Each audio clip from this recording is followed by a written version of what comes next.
Datang sini tak ada siapa besar, ada ke? Saf pertama untuk golongan T20. Saf yang keempat ke belakang semua B40. Tak ada. Mereka yang pendapatan, kita tengok banner tu kan, jemput hadir beramai, muslimin muslimat dia jemput hadir. Ada tulis mereka yang berpendapatan 5,000 ke atas saja dibenarkan hadir. Tak ada. Tak ada. Semua tentang. Ya, itu sebabnya. Cuba letakkan diri kita serendah-rendahnya. Kerana tujuan ibadah solat dilaksanakan untuk mendekatkan diri kepada Yang Maha Esa. Ketenangan jiwa ini dapat dicapai kerana solat dilaksanakan adalah dengan penuh khusyuk. Apa maksud khusyuk? Khusyuk ni bukan makna tak sedar diri tau. Contohlah kalau kita tengok kan, orang perempuan kan sekarang suka tengok cerita Hindi, tak tengok drama ni. Hati tercarik luka. Pukul 10 malam hati tercarik luka. Orang perempuan tengok drama macam tu lah, geram aku. Mati lagi baik jantan je lah. Ini beratur orang ni. Sabar marah aja kan. Mereka tengok drama, dia tengah tengok drama tu tiba-tiba senantiasa mendapat rahmat dan juga memberi keridaan Allah SWT, memberi keridaannya kepada kita semua, di samping memberi kita kefahaman dan kekuatan untuk kita mempelajari ilmu yang disampaikan sebentar ini. Baiklah, tanpa mengingatkan masa, majlis dengan segala hormat dan takzimnya menjemput dan mempersilakan Al-Fadhil Ustaz Samsul Bar untuk menyampaikan ceramah beliau. Dengan hormat dan takzimnya, majlis mempersilakan.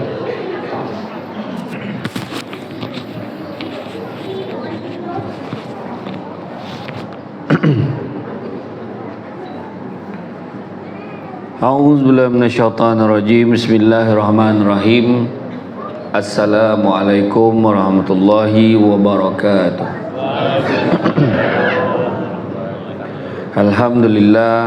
Alhamdulillahillazi arsala rasulahu bil huda wa dinil haqqi liyuzhirahu ala dini kullihi walau karihal kafirun walau karihal musyrikun walau karihal muslimun. Subhanaka la ilma lana illa ma 'allamtana innaka antal alimul hakim. Rabbi syrah li sadri wa yassir li amri wahlul 'uqdatam min lisani yafqahu qawli. Alhamdulillah, syukur kepada Allah Subhanahu wa taala, segala puji bagi Allah Tuhan sekalian alam. Salawat dan salam ke atas junjungan besar Nabi Muhammad sallallahu alaihi wasallam. Masih banyak saya ucapkan kepada tuan pengurusi acara yang bahagia, Tuan Hamdan bin Haji Katang, pegawai daerah Dalat, yang berusaha Tuan Haji Awang Omar Ali bin Haji Awang Yahya, Ketua Kaum Kampung Teh Oya, yang berusaha Encik Abu Talib bin Kifli, pengurusi jawatankuasa pengurusan Masjid As-Salam Kampung Teh Oya, dimuliakan Tuan Haji Maimun bin Jailani, Imam Masjid As-Salam Kampung Teh Oya, seterusnya tuan-tuan dan puan-puan muslimin muslimat dan mati Allah sekalian. Alhamdulillah, syukur sangat-sangat pada malam ini dapat kita bersama-sama berada di dalam majlis ilmu yang mana Nabi sebut, barang siapa mengikuti jalan-jalan ke majlis ilmu maka Allah akan anugerahkan kepadanya jalan-jalan ke syurga. Amin. Jangan lupa hashtag pergi syurga balik hari. Hari ini dapat kita bersama-sama. Ada orang nak datang masjid, ada orang nak datang masjid nak tengok Syamsul debat katanya kan. Lepas tu nak datang-datang terlupa pula, ataupun ada urusan tak dapat datang. Ada orang tu nak datang sangat, datang-datang rupanya ceramahnya semalam terlepas pula. Ada orang tu pula hari-hari memang datang masjid, sebab hari-hari ada kuliah di masjid, ada guru-guru takmir mengajar di masjid ini. Dan ada orang pula kali pertama dalam hidup dia datang masjid, malam ni dia datang. Ada. Jadi pada siapa yang baru datang, selamat datang diucapkan. Tapi siapa yang memang dah biasa datang, dia okey je, tak ada apa-apa kan. Jadi malam ni tajuk yang telah diberikan, jom solat dia. Jom solat tu lah. Saya dapat tajuk lain, tapi malam dapat jom solat, tak apalah. Bila sebut tentang solat ni, kepentingan solat, solat ni, jom solat. Tu dia kata tadi, kadang-kadang ada orang dia rasa, saya pernah lalu dia masuk dekat satu sekolah, dia tulis betulkan yang biasa, biasakan yang betul. Bila orang tu dah biasa tak solat, jadi bila nak solat tu dia rasa pelik pula. Tapi bila orang dah biasa solat, bila dia tertinggal satu waktu, dia terasa lain.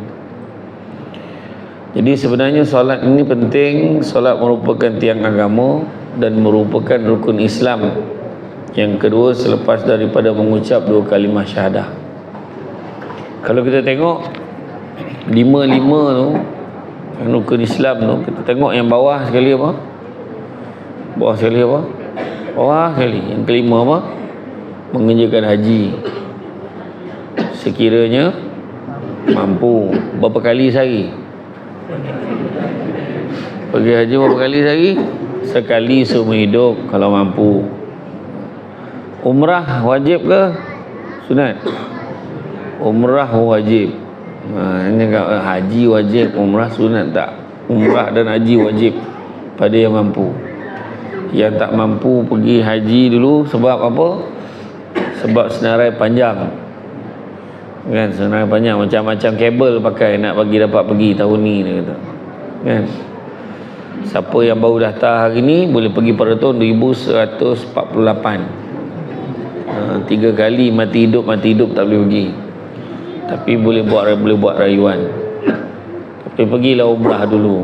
Sebab hari ni kalau yang pergi haji tahun ini adalah orang yang tertunggak sejak tahun 2009. Macam itulah. Tertunggak. Jadi makna kita boleh buat rayuan. Okey. Kemudian atas daripada tu haji apa dia? Atas pada haji sikit apa dia? Zakat. Zakat berapa kali sehari? Sekali. Setahun sekali bayar zakat. Okay. Atas daripada zakat, puasa berapa kali? 30 hari sekali setahun. Dia nampak tak? Dia makin lama makin kerap. Kan? Sekali. Kemudian solat berapa kali? 5 kali sehari. 24 jam dan beberapa jam tu ada 5 kali, kecuali ABC, Allah bagi cuti perempuan. Tu pun yang muda. Mana yang dah expired dia penuh. Kan? Orang lelaki pun sama. Orang lelaki dia tak ada cuti. Tak tahulah, ada orang yang dia macam cuti. Dia period tak berhenti. Orang lelaki relax aja. Sakit yang mana pun kena semayang tak? Kena semayang. Baring-baring pun kena semayang.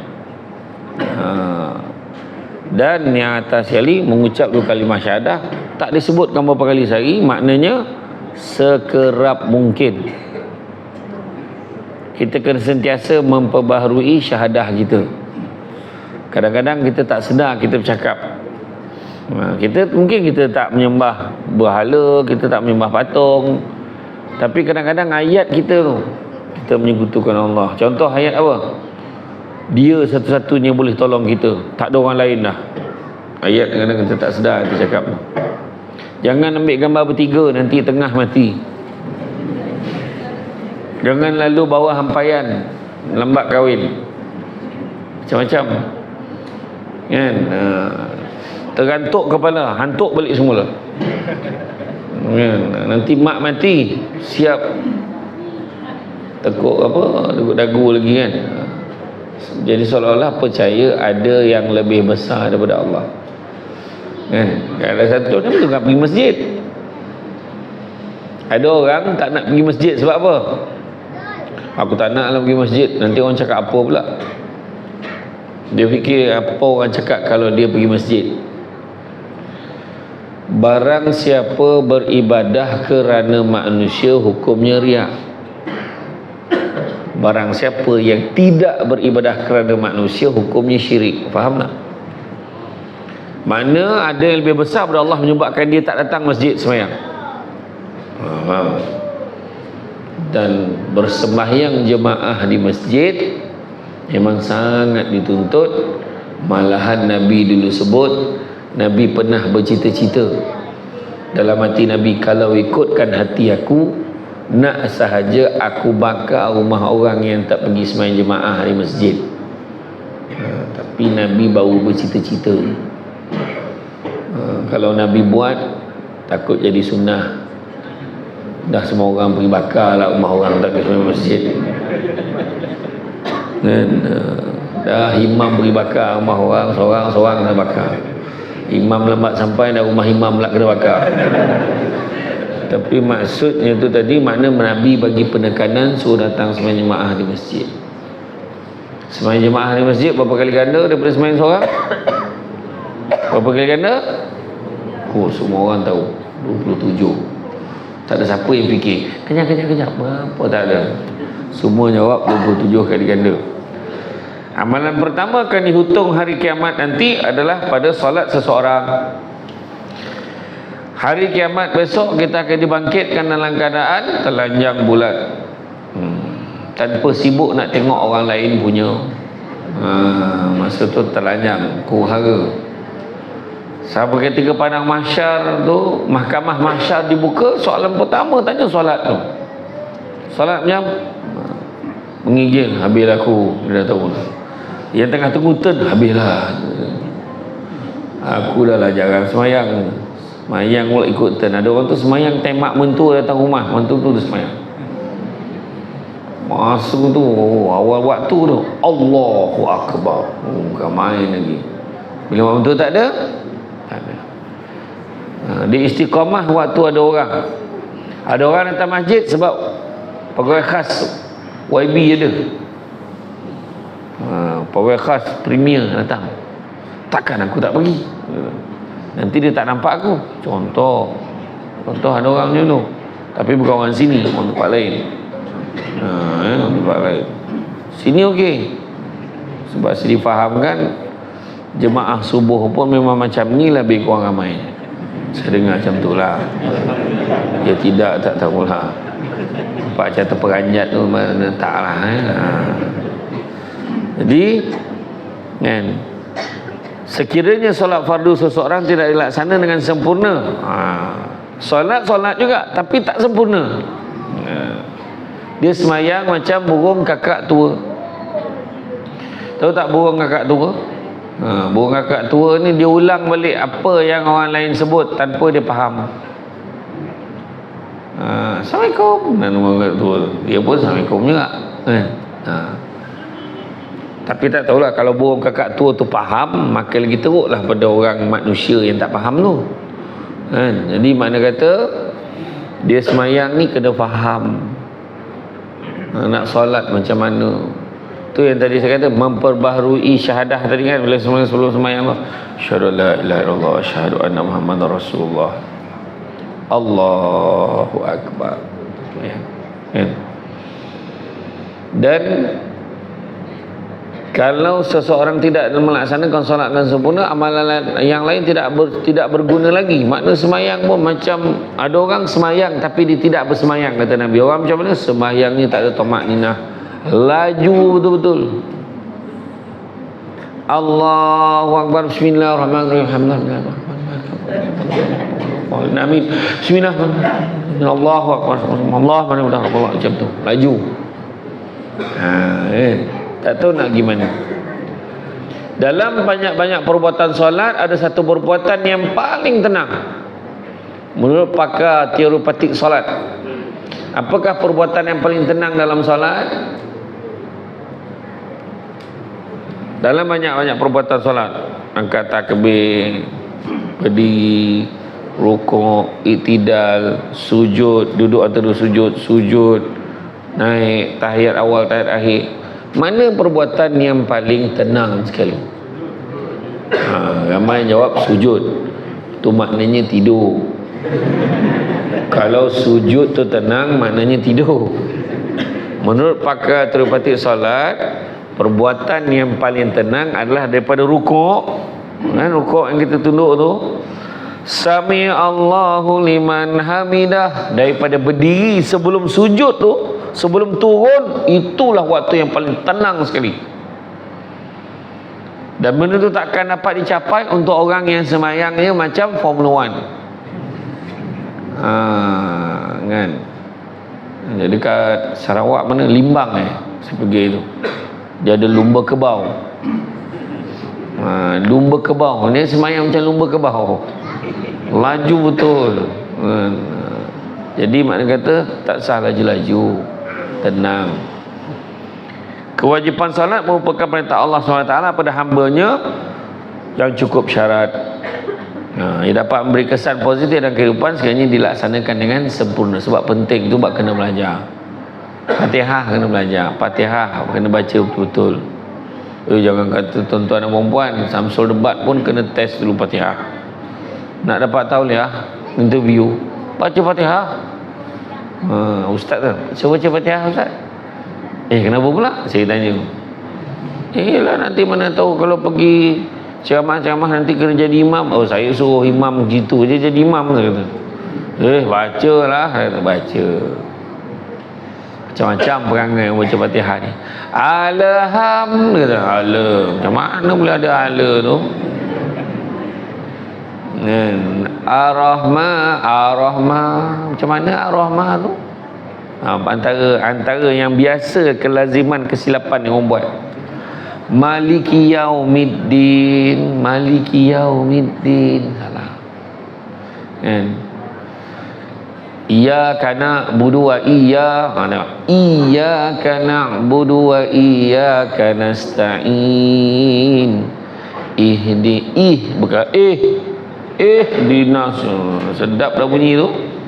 Dah biasa, al-maklum lah training Fatihah 50 tahun. Macam tu lah. Ihdinas sirat. Sedapnya. Ihdinas siratal mustaqim. Siratal ladzina an'amta alaihim ghairil maghdubi alaihim waladdallin.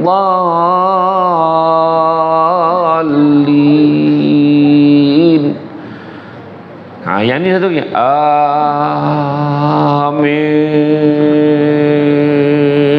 Berlumba siapa lagi panjang? Tak payah panjang. Amin. Sudah. Kan? Itu buat kena belajar. Kemudian surah, bacalah surah, dan insya-Allah surah yang paling popular Inna A'taina dengan Qul Huwallah. Kan? Kalau imam masjid ni taklah, imam ni dia nak banyak, dia hafal semua. Kita ni kenalah mempelbagaikan. Hari tu waktu PKP baru tahu.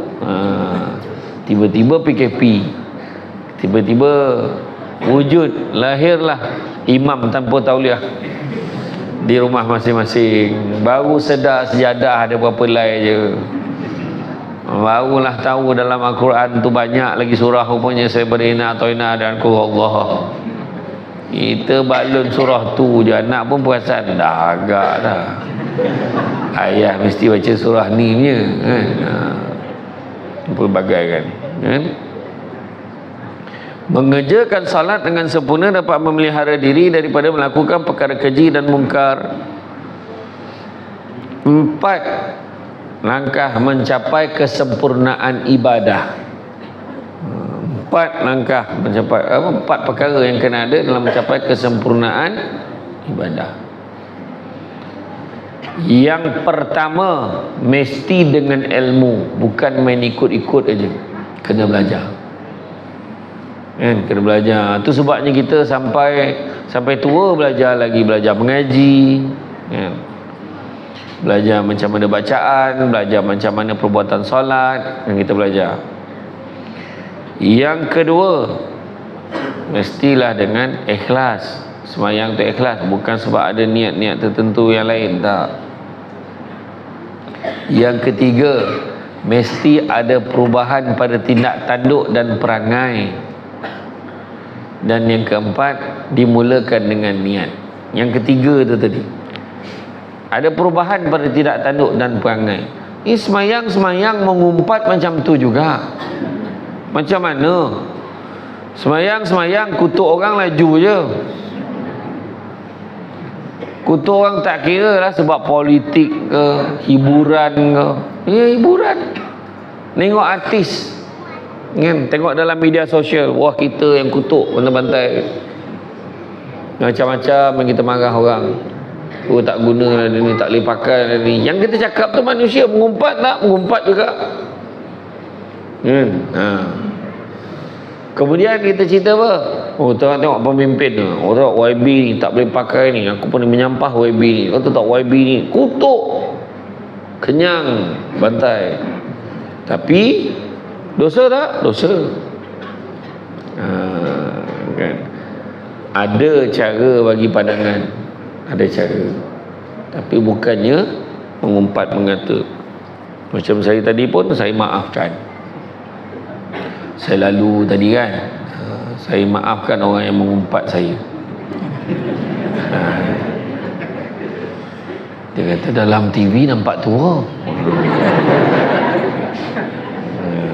Ingat saya tak dengar? Saya dengar. Tingginya. Saya dengar. Kan? Tak apa, saya maafkan. Senang, tak payah tuntut akhirat dah. Kan, mengumpat dia. Dan dia ada satu tajuk, ghibah dan fitnah. Ghibah dan fitnah, dua-dua dosa. Fitnah, kita cakap satu perkara yang orang tak buat, tapi kita cakap dia buat. Kedua, yang ghibah pula, benda tu betul kita cakap orang, tapi kalau orang tu dengar, tentu-tentu orang tu kecil hati. Itu namanya ghibah. Contoh macam ni, dah seminggu kan dia pakai baju tu, contoh. Benda tu betul, benda tu betul, tapi kalau orang tu dengar kecil hati, orang tu je baju dia ada. Kita pula cakap dah seminggu dia pakai baju tu. Seorang perempuan Badui datang jumpa Nabi. Dia jumpa Nabi, tanya pandangan. Kemudian bila dia balik aja, kemudian Aisyah beritahu dengan Nabi, ya Rasulullah, kecilnya perempuan itu, dia kata. Maka Nabi kata, ketahuilah wahai isteriku, sesungguhnya engkau sedang membuat ghibah. Ghibah ni juga adalah dosa. Cakap benda tak baik pasal orang. Buruknya kereta dia lah, mana ada orang pakai telekung macam tu. Buruk betul tudung, orang dah tak pakai lah tudung macam ni lah, contoh. Pasal gelap sangat kulit dia, asal kepala dia besar pada badan dia. Tentu benda-benda ayat yang kita cakap itu adalah ghibah. Tingginya dia ghibah. Benda tu betul, dan memang saya tinggi. Macam mana? Orang tanya saya, dalam TV nampak kena kau tinggikan TV tu. Macam tu je. Saya memang tinggi tu, buat macam mana? 183 cm, 6 kaki 2, 6 kaki 2 inci. Jadi set-set model memang macam tu. Wah ya, tak adalah. Memang keluarga saya tinggi-tinggi kan, macam tu lah. Jadi mereka kata ghibah dan fitnah, tapi bukan tu tajuk dia. Maknanya nak tahu pasal ghibah dan fitnah, kena panggil lagi dalam ceramah yang lain. Makna kena booking lagi lah ya. Asal kampung ni nama kampung teh, saya tak nampak pokok teh pada tadi. Sejarahnya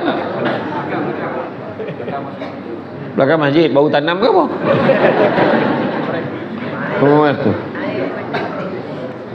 Adalah sejarah, ada teh apa? Yalah, memang ada pokok teh banyak dululah. Mau ke dia hidup kat sini? Sungai warna air. Sungai ni warna air. Oh, sungainya warna air teh. Banyak lagi tempat lain warna air teh, tapi tak tahu. Macam saya duduk dekat hotel di Bintulu.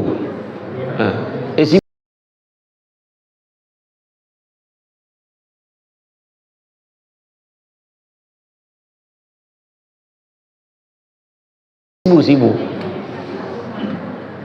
Siang masa petang nak bawa ke malam tu cantik air ni. Esok pagi tu dah warna teh susu. Sebab hujan kan, hujan lebat.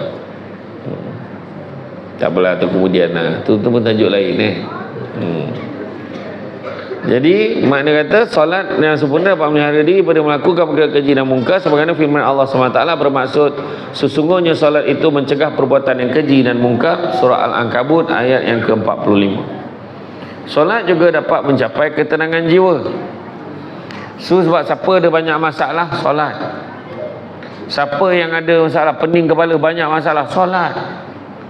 Siapa yang tak jumpa jalan macam mana nak menyelesaikan masalah hidup dia, solat. Kadang-kadang orang banyak masalah lah, aku pening kepala, tanya dia, solat kamu jaga tak?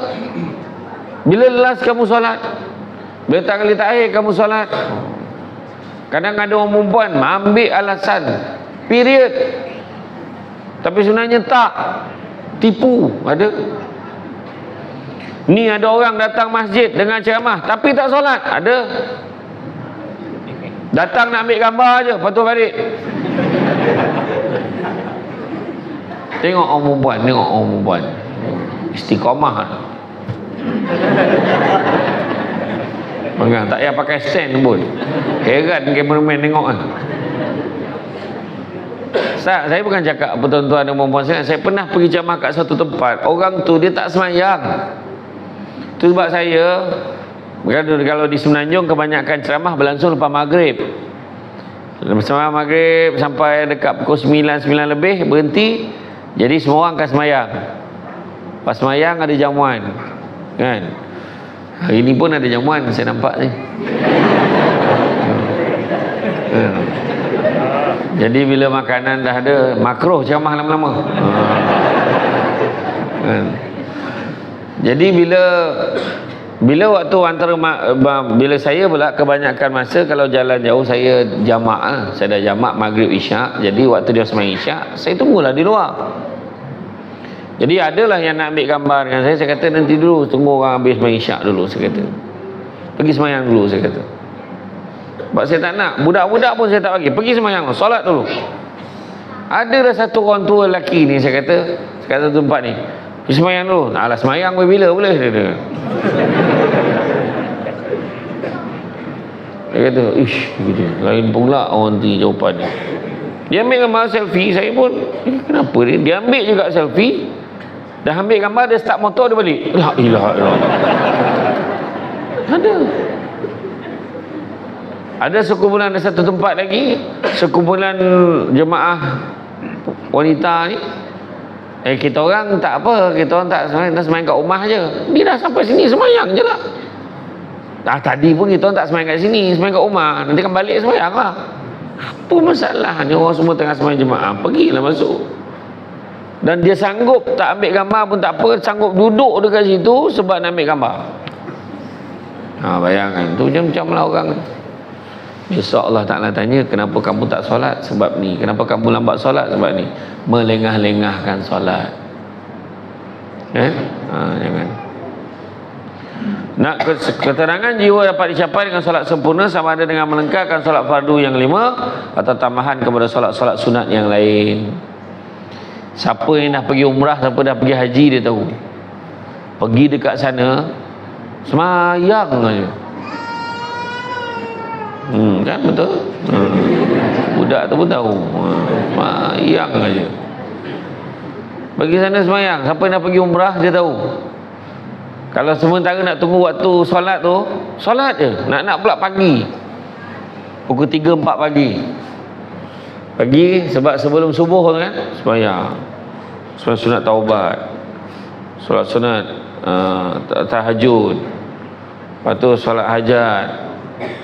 Lepas tu solat surat tasbih dia buat. Lepas tu solat sunat istikharah pun buat. Sampai satu ketika tu dia bangun, dia solat, niat, kemudian dia fikir apa solat, dia berdiri solat. Kenapa senang dan ringan solat? Kenapa? Di sana senang nak solat, kenapa? Kenapa agaknya?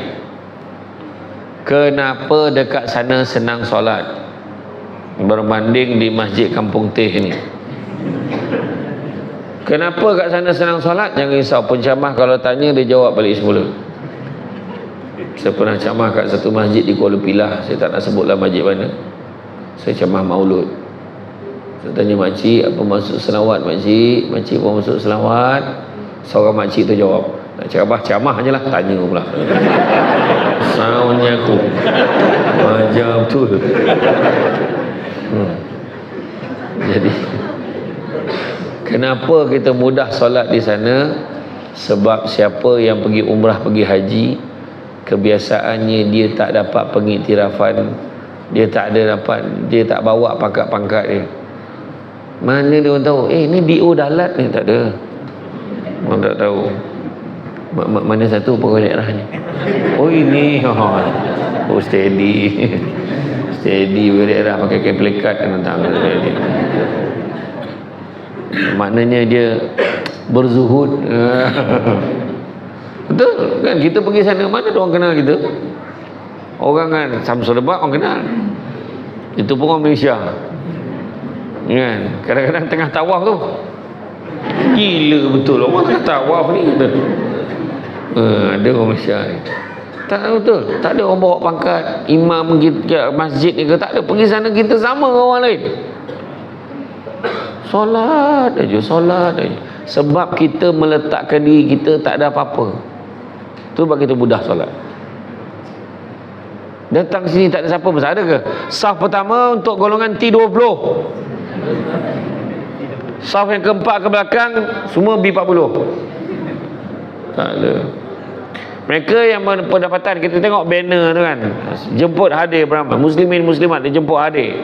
Ada tulis mereka yang berpendapatan 5,000 ke atas saja dibenarkan hadir. Tak ada. Tak ada. Semua tentang kan? Itu sebabnya cuba letakkan diri kita serendah-rendahnya, kerana tujuan ibadah solat dilaksanakan untuk mendekatkan diri kepada Yang Maha Esa. Ketenangan jiwa ini dapat dicapai kerana solat dilaksanakan adalah dengan penuh khusyuk. Apa maksud khusyuk? Khusyuk ni bukan makna tak sedar diri tau. Contohlah kalau kita tengok kan, orang perempuan kan sekarang suka tengok cerita Hindi, tak tengok drama ni. Hati tercari luka,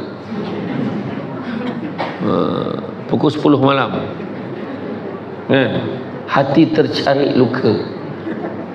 Orang perempuan tengok drama macam tu lah, geram aku. Mati lagi baik jantan je lah. Ini beratur orang ni. Sabar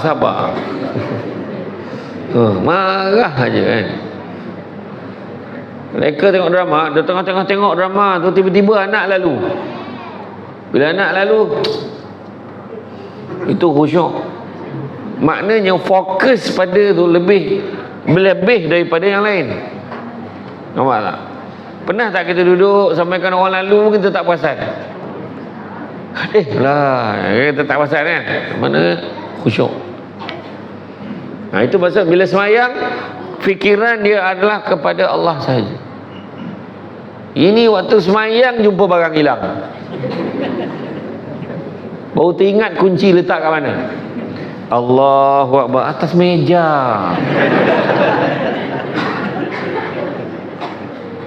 Pagi tadi semayang subuh, Allahu Akbar, Samsul Lebak datang tak malam ni. Banyak kita fikir benda lain. Sebab apa jadi macam tu? Sebab satu hari ada berapa jam? 24 jam. Semayang subuh berapa minit? Semayang subuh berapa minit? Kita bagilah 5 minit. Subuh 5 minit, zuhur 5 minit. Apalah. Okey, lepas subuh tu kita katalah zikir sikit, doa sikit, kita letaklah 10 minit. 10 minit setiap waktu kali 5 berapa? 50 minit. Tak apalah kita genapkan sejam. Sejam untuk solat satu hari, lagi 23 jam fikir dunia. Tu yang susah tu. Itu sebabnya kita kena tambah solat-solat yang lain. Bangun malam qiyamul lail. Qiyam al-lail ni bangun malam beribadah. Bangun kencing tidur balik tak kira. Faham tak? Bangun ibadah, qiyamul lail, bangun solat kita buat kan. Malam ni kita solat. Kita solat berjemaah. Siapa yang datang solat berjemaah, kemudian dia duduk di tempat solat itu antara maghrib sampai ke isyak, dia tak tukar tempat, dia duduk situ. Dalam keadaan dia duduk sementara tunggu waktu solat satu lagi, dia masih dikira pahalanya bersolat walaupun dia belum solat isyak lagi. Contohnya kalau maghrib, dia tunggu, dia duduk je ke tempat yang sama, kan? Tapi kalau dengan ceramah ni dah berpecah kan? Pahala beza-beza. Mana sama pahala orang duduk tengah dengan orang sandar kat dinding, tak sama. Ni contoh. Contoh, jangan beralih. Contoh. Tiang dah lah tak banyak, dia dapat tiang. Untunglah. Contoh.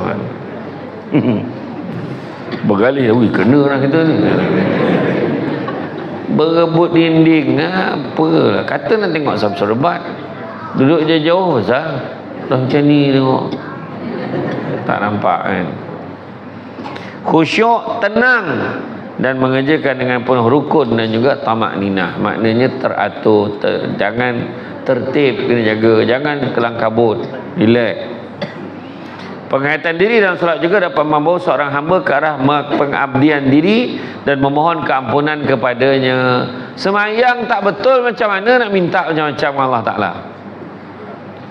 Itu sebab siapa yang nak buat solat sunat istikharah, siapa yang nak buat solat sunat hajat, dia kena betulkan diri dia dulu. Pertamanya 7 hari berturut-turut buat solat sunat taubat dulu. Minta ampun dengan Allah dulu. 7 hari tu terus minta ampun dengan Allah. Ya Allah, banyak dosaku ya Allah. Lepas 7 hari barulah buat solat sunat istikharah, barulah minta solat sunat hajat, minta Allah Ta'ala tunjuk kat kita. Ini semayang apa dosa banyak, minta macam-macam. Kan? Tu kena jaga. Nak minta ampun dengan Allah banyak-banyak. Melainkan orang sini yakin, alhamdulillah, setakat tahun 2023 belum ada dosa lagi. Tolong angkat tangan. Yang angkat tangan tu pun berdosa dah sebab tak sedar diri. Mana boleh tak ada dosa? Nabi kata sesungguhnya manusia itu berdosa, dan sebaik-baik manusia berdosa adalah bertaubat kepada Allah, minta ampun dengan Allah banyak-banyak. Hidup ni kejar 3 perkara. Pertamanya kejar hidayah, supaya dapat beza mana buruk dengan mana baik. Orang yang tak ada hidayah, benda buruk rasa baik, benda baik rasa buruk. Beli nombor okey, okey. Tak baik judi, ni kan judi, ni ikhtiar. Main nombor kena pula tu. Second prize, dia paling kurang hajar, dia belanja je ke masjid. Dah menang belanja ke masjid. Hari ni hari lahir saya, dia kata. Tiap-tiap bulan betul lagi lahir ni. Yang kedua, kejarlah maghfirah, keampunan kepada Allah. Sia-sialah hidup kita kalau Allah tak ampunkan dosa kita. Dan ketiga, kejarlah apa yang disebut sebagai rahmah. Hanya dengan rahmat Allah kita dapat masuk syurga. Dan dapat rahmat, tak ada cara lain, ibadah sebanyak-banyaknya. Dan begitu juga solat juga dapat mendidik jiwa seseorang mengenai dan mengenal hakikat ketakwaan, kesabaran, tawakal, jihad, dan berpegang bahawa hanya Allah sajalah tempat pergantungan dalam semua urusan hidup. Ingat tak, pernah dengar tak nama Imam Ibnu Abbas? Nabi pegang dada Imam Ibnu Abbas. Imam Ibnu Abbas ni siapa? Sepupu Nabi. Allahumma faqihu fid din wa 'allimhu ta'wil. Nabi doakan dia mudah menerima ilmu dan sebagainya. Dan satu pesanan Nabi beritahu apa? Nabi kata, seandainya seluruh dunia ini berhimpun dan ingin memberikan keberuntungan kepada kamu, nescaya kamu tidak akan mendapatkannya melainkan sekadar yang telah ditentukan oleh Allah untuk kamu. Seandainya satu dunia ini berhimpun untuk memberikan mudarat kepada kamu, nescaya kamu tidak akan mendapatkannya melainkan sekadar yang Allah dah tentukan untuk kamu. Jadi apa kita takut? Bukan manusia yang akan menentukan, Allah. Minta Allah, ya Allah, tolonglah pelihara suamiku, ya Allah. Itu. Ya Allah, tolong pelihara isteriku, ya Allah. Janganlah benarkan dia keluar, dia belia, ya Allah. Tak duduk diam kat rumah, ya Allah. Minta dengan Allah. Orang perempuan nak pergi mata masjid pun minta izin dengan suami. Faham? Alah, pergi masjid. Apa dah hal? Tak, kena minta kepada suami. Suami tak bagi, jangan. Contoh kalau bab suami isteri, mak ayah sakit, kan? Orang perempuan sebagai isteri, nak jaga isteri, nak jaga mak, nak jaga ayah, kena minta izin suami. Kalau suami tak bagi, jangan. Kan? Tetapi kena ingat, suami tak boleh larang isteri nak jaga mak ayah isteri. Tak boleh larang nak jaga mak ayah dia yang sakit. Adik-beradik dia ramai, pesan kau pula nak jaga. Contohlah, tak boleh larang, bagi izin jaga. Kalau suami tak bagi, tak boleh, aku tak suka kau jaga mak kau duduk rumah ni. Isteri patuh pada suami dapat pahala, suami berdosa. Faham? Itu tajuk lain lah. Tajuk lain saja je. Nak menambah-nambah. Jadi kalau kita sembahyang, kalau kita dalam hidup kita ni, 5 perkara kena ada dalam hidup kita. Pertama, sabar. Dalam sembahyang boleh latih sabar, relax je. Allahu Akbar, Bismillahirrahmanirrahim. Sabar. Yang kedua, syukur, alhamdulillah masih boleh solat. Ada orang tu solat pakai kursi dah, syian. Al-maklum dah lutut dah banyak, dah lama pakai, kan? Lutut sakit, tak apa, jangan risau. Dah itu kemampuan kita. Buat, yang penting solat. Nak sembahyang kat kursi ni ada pula ustaz tersebut. Ni yang sembahyang kat kursi ni mazhab kursi.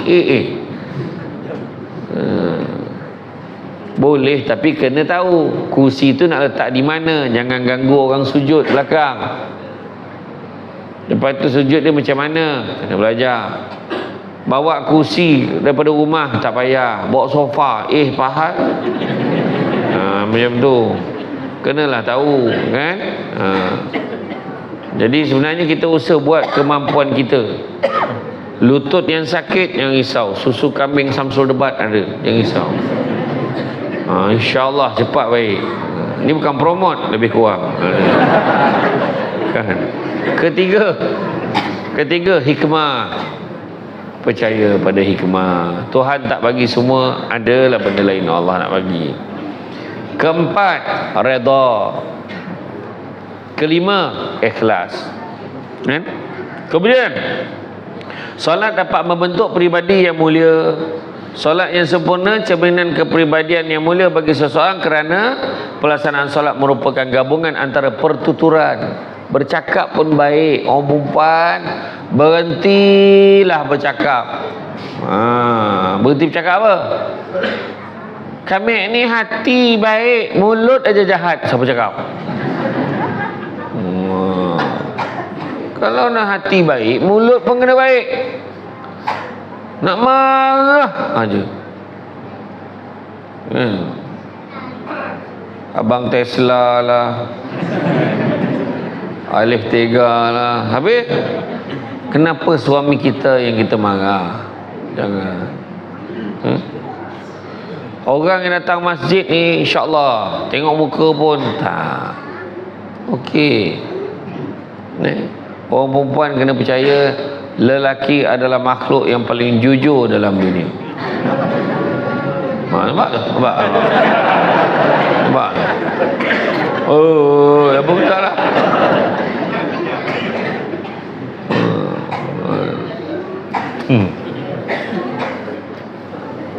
Orang perempuan kena percaya pada suami. Suami cakap apa, ikut aja. Suami suruh sign. Sebab suami nak transfer tanah nama kita. Tengok, orang perempuan ni masalahnya. Sangka buruk tak habis-habis. Ada je benda negatif fikir. Semayang tak semayang ni? Semayang kan? Sangka baik. Suami lambat balik, tengok perempuan mana dia jumpa. Jangan macam tu. Kan? Tingkah laku, pemakaian. Semayang, tapi tak tutup aurat. Apalah nilai solat kita? Ada yang cakap tu, walaupun saya tak solat, walaupun saya tak bertudung, saya tak tutup aurat ni, free hair, tapi saya solat. Nampak? Ada orang tanya saya, tak macam ni. Ada artis tanya Abang Samsul Gawau. Abang Samsul Gawau tanya saya. Masa tu kita orang ada syuting dekat TV Al Hijrah. Ada satu artis tanya dia tak boleh jawab, dia tanya saya. Kalaulah tutup aurat tu wajib, pakai tudung tu wajib, kenapa tak masuk dalam rukun Islam? Wah, soalan dia. Habis abang jawab apa? Aku tak tahu tu, aku tanya kau, dia kata. Alhamdulillah. Ingat tak faham tadi. Jauh-jauh datang. Aku tadi mandang meja ni tak ada air. Terima kasih ya, terima kasih. Tuan D.O. daripada tadi risau dah saya cakap tak ada air. Saya dipesan jangan habis ceramah selagi belum pukul 11.30. Berubah muka, gila betul ceramah lama kan.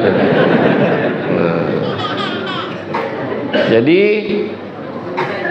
minum dulu. Bismillahirrahmanirrahim.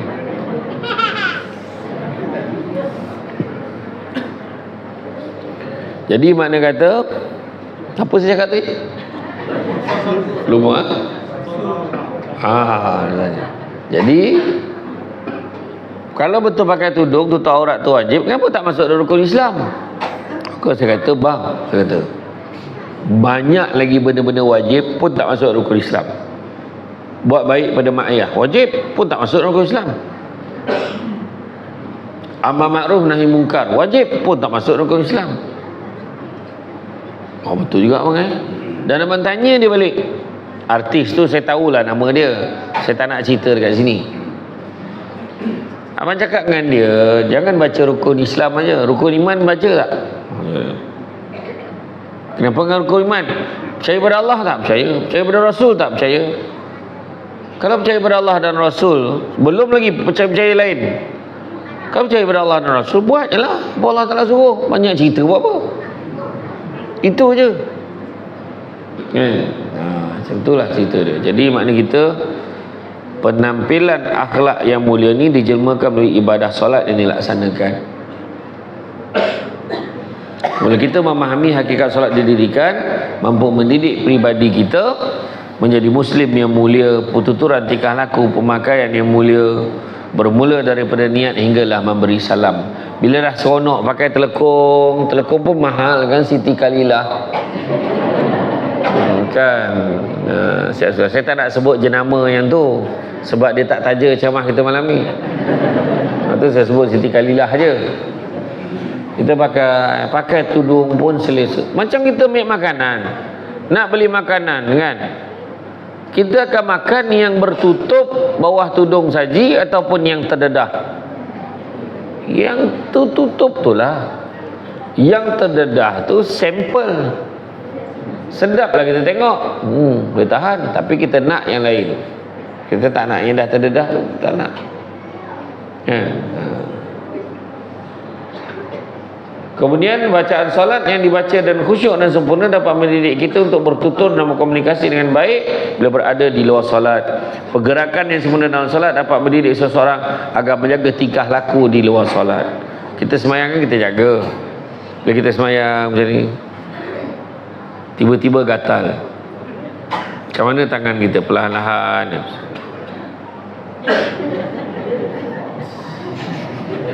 Yang ni gerak apa? Lepas tu Ada yang baru yang nak pergi, Allahu Akbar. Tak apa. Sebab waktu sebelum semayang tak gatal pun, dah semayang tu baru gatal.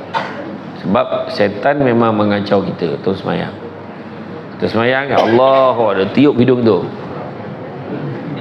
Dah macam ni. Gatal. Dia tiup telinga. Sami Allahu liman hamidah. Tempat favourite dia mana? Celah-celah ni, ketiak, celah peha. Paling favourite dekat celah punggung. Kalau dia tiup tu kita pun confused. Kentut ke tidak? Kentut ke tidak? Nabi ajar apa? Pedulikan. Itu semua setan. Setan. Setan. Tapi kalau dah membobok bunyinya, setan. Orang belakang, kau lah setan. Menghadap muka kawan tu. Jadi mana kita jaga. Begitu juga solat dapat membentuk keluarga yang harmoni. Macam mana pula? Solat berjamaah. Bezakan rumah kamu, rumah tangga kamu dengan kuburan. Kadang rumah dengan kubur sama. Sebab sunyi tidak ada dilantunkan bacaan ayat suci Al-Quran. Itu sebab pagi-pagi orang perempuan kadang-kadang dia lepaskan nyawa dia aja. Dia aja nak masuk syurga. Pagi-pagi bangun, dia tengok suami dia ke atas katil. Dia pun semayang. Bismillahirrahmanirrahim. Dia macam dia seorang masuk syurga. Ujung, Assalamualaikum warahmatullahi. Assalamualaikum. Dia lap, mungkin dia tengok suami dia kat katil. Neraka lah orang tua ni. Apa sedap. Sedapnya. Kejut suami. Abang, bangunlah subuh. Abang.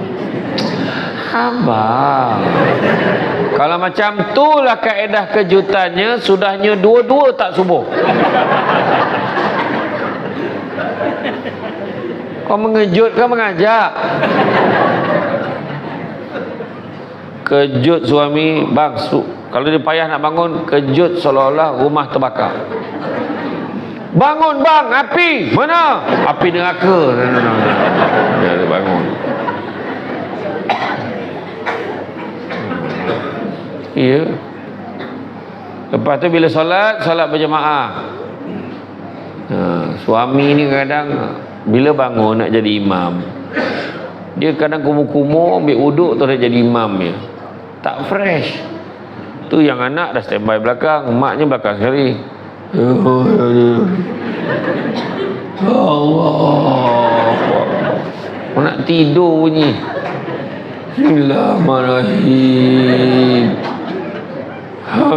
Amin. Lepas tu senyap. Yang anak, yang mak yang kat belakang, membuta dah orang tua ni. Itu sebab orang lelaki bangun pagi, gosok gigi, mandi, shampoo, freshkan badan. Bau betul, lurus rapatkan saf. Allahu Akbar. Anak kat belakang, hui, ada gema hui. Bila suami jadi imam, dia baca Bismillahirrahmanirrahim. Alhamdulillahi Rabbil Alamin. Ar-Rahmanirrahim. Maliki Yaumiddin. Iyyaka na'budu wa iyyaka nasta'in. Ihdinas siratal mustaqim. Isteri kat belakang dalam hati, suamiku. Baru betul. Semayang berjemaah ni power. Lepas tu habis tu zikir, lepas zikir doa pula. Ya Allah, suami baca sebiji macam doa majlis rasmi kerajaan negeri. A'udzubillahi minasyaitonirrajim. Bismillahirrahmanirrahim. Ya Allah, Kaulah yang Maha Pengasih lagi Maha Penyayang. Ya Allah. Yang isteri nak mati dah bapak orang ni. Iya. Semayang. Itu sebab penting. Dia dua solat yang paling susah orang nak datang masjid. Dua solat. Yang pertama solat subuh, kedua solat isyak. Subuh sebab waktunya tu walaupun dia rakaat paling pendek sekali, tapi pada ketika itulah sedap tidur, aircon. Itu sebabnya pagi ada beza azan subuh dengan azan maghrib. Ada beza azan subuh dengan azan maghrib. Azan maghrib dia mendayu-dayu sikit. Allahu Akbar, Allahu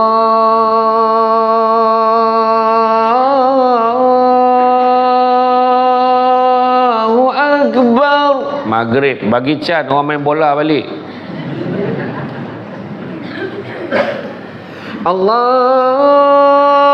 Akbar, Allahu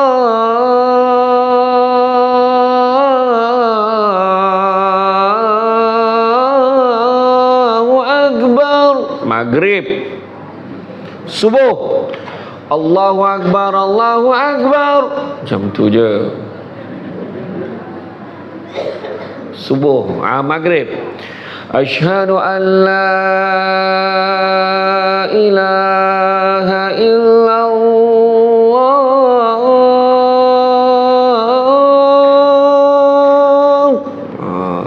Subuh. Asyhadu an la ilaha illallah. Macam tu je. Tahu. Kalau maghrib hayya 'alas salat.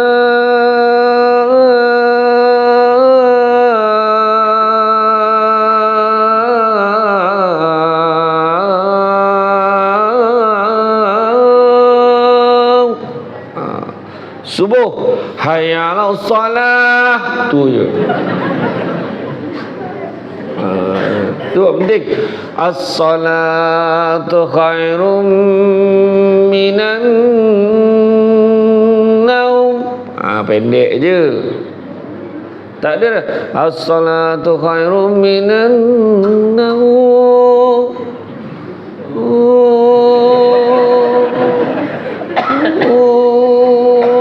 Tidur kan. Ataupun as-salatu khairum minan naum. Habis ada bangun. Wih, marah betul Bilal ni. Bangun ni, semayang. Solat lebih baik pada tidur, bangun. Nampak macam tu. Kadang-kadang nak semayang jemaah keluarga harmoni ni, kejutkan anak subuh sekali. Semayang subuh sama-sama. Kadang-kadang kesian bang, dia tengah sedap tidur, biarlah. Kanak-kanak berusia 3, 4, 5, 6, 7, 8, 9, 10 lebih mudah dididik solat subuh berjemaah berbanding kanak-kanak berusia 40 tahun. Faham?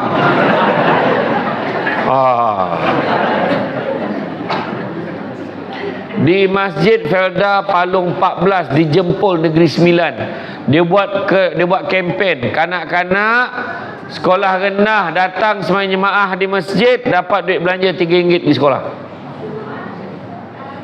Boleh cuba buat.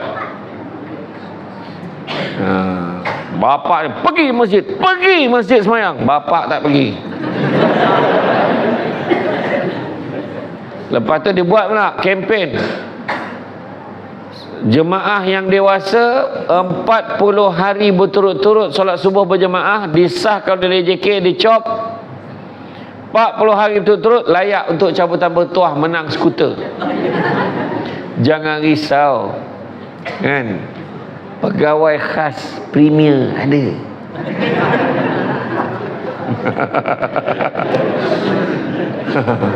YB kan ada, minta lah sponsor. Tak payah banyak-banyak, dapat 3 biji skuter jadilah. Tapi betul, alah nanti tak ikhlas ustaz. Kadang-kadang kena mulakan macam tu. Kan? Cuba tengok hari ni yang datang kan, yang datang dengar ceramah. Kita datang masjid, adakah rasa kusut? Tak ada, semua tenang aja, betul tak? Ada yang tenang betul, tenang betul. Tenang.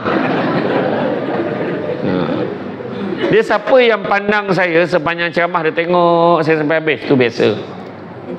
Siapa yang kejap tengok, kejap tutup mata.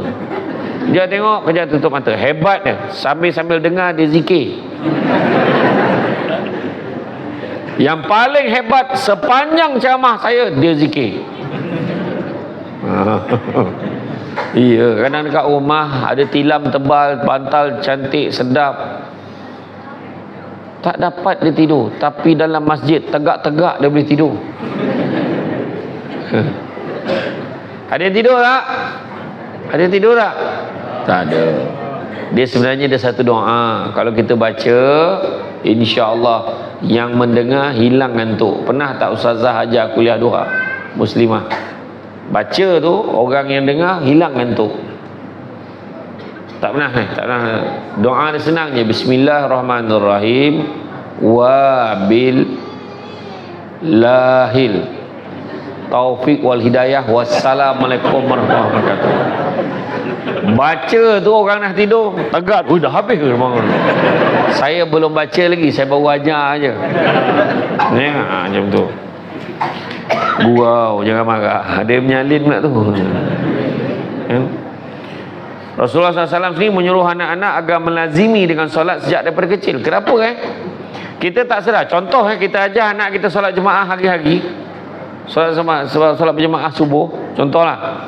Kita dah dalam kubur, dah mati dalam kubur. Anak kita dah kahwin, dia cakap dengan isteri dia, Ayang, ya bang, esok kita solat subuh berjemaah nak. Abang ni tiba-tiba je, kenapa? Teringat dulu arwah mak dengan arwah ayah dulu tak pernah tinggal solat subuh berjemaah. Mengalir tak pahala untuk kita? Mengalir. Kita buat aja. Kalau anak kita, bang, petang esok kita karaoke nak? Tiba-tiba je teringat arwah ni dulu, tiap-tiap hari Jumaat tak pernah tinggal karaoke. Matilah. Banyak lagi saham mana baik, kau pergi tanam saham tak baik, apa hal? Jangan. Ya. Jadi mana kata lazimkan anak kita bersolat sejak daripada kecil. Sabda Rasulullah SAW, ajarlah anak-anak kamu solat pada usia 7 tahun dan pukullah mereka pada usia 10 tahun sekiranya mereka degil untuk solat. Maknanya nak rotan anak 10 tahun tak solat, mesti dimulakan pada 7 tahun aja dia solat. Bukannya kau dah 10 tahun kan solat sekarang, rotan kan? Bukan macam tu. Daripada 7 tahun aja ada solat. Paling senang solat berjemaah. Kalau orang lelaki bawa anak pergi solat dekat masjid, ajar dia. Tanggungjawab ketua keluarga memastikan dia keluarga agar melaksanakan ibadah solat dan ibadah dalam yang lain dalam kehidupan. Macam suami, macam saya pesan ke isteri saya, jaga solat. Bang nak keluar pergi sini, ya jaga solat. Anak kita, bah nak pergi main bola, dah solat belum? Tanya, ketua keluarga kena tanya. Ya. Keluarga yang utuh juga dapat dilihat. Apabila keluarga itu terhindar daripada perkara yang dimurkai Allah. Kadang-kadang isterinya tak solat, isterinya tak tutup aurat, isterinya bergaul bebas, anaknya pun tak solat. Maka untuk makluman semua, itulah sebenarnya definisi lelaki dayus. Dia boleh tak rasa apa-apa bila isterinya tak solat. Dia boleh tak rasa apa-apa bila isterinya tak tutup aurat. Dayus ni bukan takut isteri, tak. Dalam banyak keadaan pun isteri kita tak takut isteri, tapi isteri menakutkan. Tapi dalam bab solat, bab ibadah, kita sebagai ketua keluarga kena tegur isteri. Sebab kita akan ditanya besok. Orang perempuan senang nak masuk syurga tahu.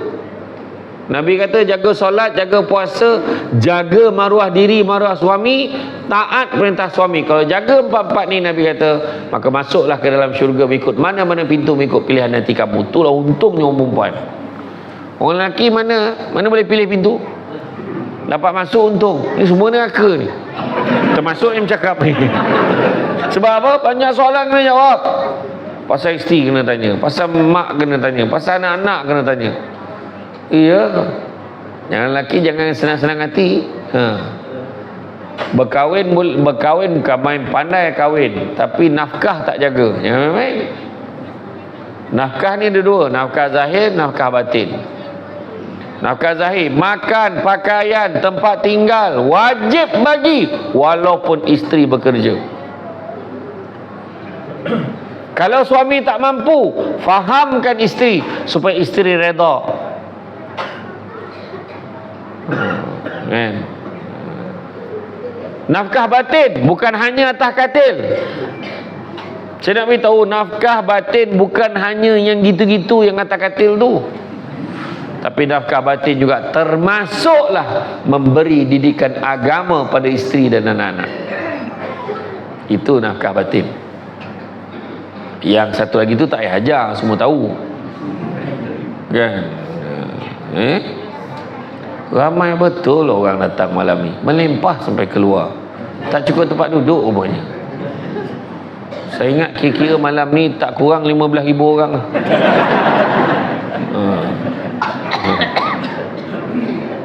Sebab tengah live ni ada yang buat live semua kan. Jadi biar orang tahu. Kampung Teh Hoya malam tu 15,000 orang datang.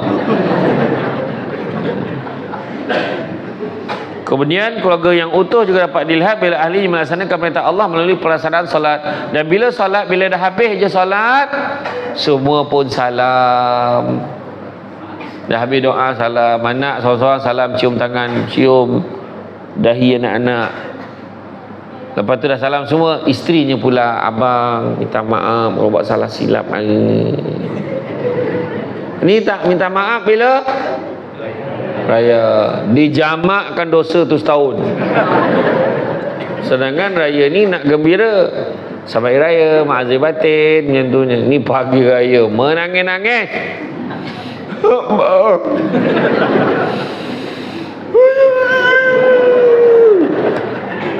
Yang suami tak apa-apa kau cakap, aku ampunkan lah. Tu belum cerita lagi tu, abang minta maaf abang, hari tu saya ambil duit abang 1,000. Suami nak bila? Tapi sebenarnya salah tak ambil duit suami 1,000 tu? Tak, maka dia lah yang ambil. Mana boleh tak salah? Minta izin suami. Dah lah suami tu imam masjid. Mana nak tahu duit masjid yang disimpan disapu je ke bini dia. Jangan.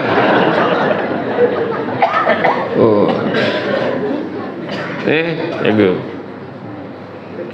Kemudian seorang bapa dapat mendidik anak-anaknya solat berjemaah di rumah bersama keluarga yang lain, dapat mengeratkan hubungan sama keluarga. Bila solat juga memupuk kesan positif pada kehidupan keluarga dan masyarakat secara keseluruhannya. Tengok kita datang ramai-ramai, semua masyarakat tak kira siapa. Bila dah habis semayang, Assalamualaikum warahmatullahi wabarakatuh, doa walhamdulillahil alamin. Sallallahu ala Muhammad. Sampai selawat, salam. Kita tadi tengah pening kepala, kat rumah tandas tersumbat. Tak jumpa salam. Allah, jumpa kawan. Dia memang kerja tempat ni menyelesaikan masalah tandas tersumbat. Dia kawan kita seorang ni baru kita tahu. Dia ni selalu tahu apa benda nak minta tolong, siapa-siapa boleh tolong. Tahu dia. Macam mana aku pening kepala lah kat rumah aku. Aku jangan risau, aku baik dengan DO Dalat ni. Wah, contoh minta tolong dengan DO lagi. Kan? Jadi macam-macam lah yang kita boleh buat. Jadi pelaksanaan ibadah salat ni memupuk kesan yang positif kepada kehidupan keluarga dan masyarakat secara keseluruhannya. Kesan tu baik pada masyarakat yang jaga solat. Tu sebabnya kadang-kadang orang cakap, aku tak pergi solat, okey je hidup aku. Jangan sombong. Boleh jadi okey kehidupan masyarakat disebabkan orang yang datang solat di sini. Imam mendoakan. Macam mana doa imam? Muslimin wal muslimat, mu'minin wal mu'minat, al ahya'i minhum wal amwat. Doa untuk semua. Pernah imam doa, ya Allah kau sejahterakanlah kehidupan aku dan makmum yang hadir saja, ya Allah, yang lain tu pergi matilah. Mana ada? Mana ada? Doa untuk semua. Jadi orang yang tak datang masjid pun dapat tempiasnya sebab imam dah doa untuk semua. Jangan sombong. Alah, pergi masjid belum tentu baik. Betul juga. Pergi masjid belum tentu baik, tapi ada harapan jadi baik. Orang pergi kelab malam, pergi disko tu belum tentu tak baik. Betul, tapi ada harapan jadi tak baik. Belum pernah orang joget kat disko tu tiba-tiba berhenti. Isyak. Jangan nak bohong lah. Nipu je. Kan? Jadi sebagai kesimpulannya, sebab makanan. Kesimpulannya, ibadah solat merupakan amalan pertama akan dihitung pada hari kiamat. Ingat tu. Oleh demikian, hendaklah laksanakan ibadah ini dengan sempurna, kerana dia bukan hanya mendekatkan diri kita kepada Allah, bahkan dapat membentuk pribadi yang mulia, serta memastikan keluarga dan masyarakat dapat hidup dalam suasana yang harmoni. Ingat tak peristiwa Isra wal Mi'raj? Waktu Nabi menghadap Allah Ta'ala, Nabi diberikan kefarduan salat oleh Allah Ta'ala berapa waktu? 50 waktu. Tapi bila turun jumpa dengan Nabi Musa kata, berapa solat Allah bagi kat kau? 50. Baik, kau naik balik. Tak terbuat umat kau 50 waktu ni. Banyak sangat, baik kau minta korang. Sayang ke umat, Nabi naik balik jumpa dengan Allah Ta'ala. Naik turun kurang 5. Macam mana? Dah kurang lah, tinggal 45. Tu pun tak terbuat umat kau, baik kau naik. Naik balik 9 kali, turun naik. Akhirnya tolak 45, tinggal 5 waktu saja. Pasal tinggal 5 waktu tu Nabi Musa kata apa? 5 ni pun berat umat kau nak buat, baik kau naik, minta kurang lagi. Nabi kata apa? Dah tak ada muka dah aku ni nak minta.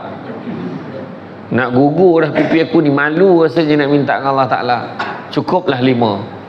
Nabi Musa sebenarnya ada sebab. Dikatakan kenapa Nabi Musa suka suruh Nabi naik ke atas, sebab Nabi suka tengok pancaran cahaya di wajah Nabi setiap kali Nabi naik jumpa dengan Allah turun. Nabi Musa ada kelebihan dapat berbicara terus dengan Allah, tapi tak pernah tengok wajah Allah. Tapi Nabi kita, Nabi Muhammad SAW merasa dapat tengok. Jadi turun naik kurang 5, tinggal 5 je. Itu pun ada yang cakap tu, patutnya Nabi kena naik sekali lagi dia. Itu akal kau tak nak semayang. Jadi makna kata syukurlah dah kurang 5 ni pun jaga. Itulah talian perhubungan kita dengan Allah Ta'ala. 244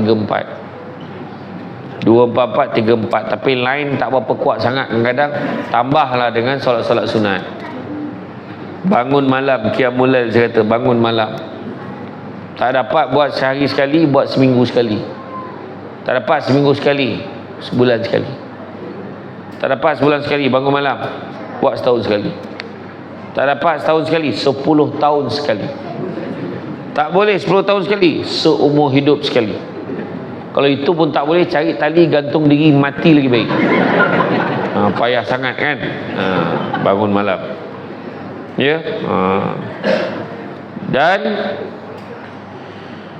oleh yang demikian, melaksanakan ibadah dengan sempurna bukan hanya dapat mendekatkan diri pada bentuk pribadi mulia, dapat memastikan keluarga dapat hidup dalam suasana yang harmoni. Solat merupakan rukun Islam kedua yang wajib ditunaikan setelah mengucap dua kalimah syahadah.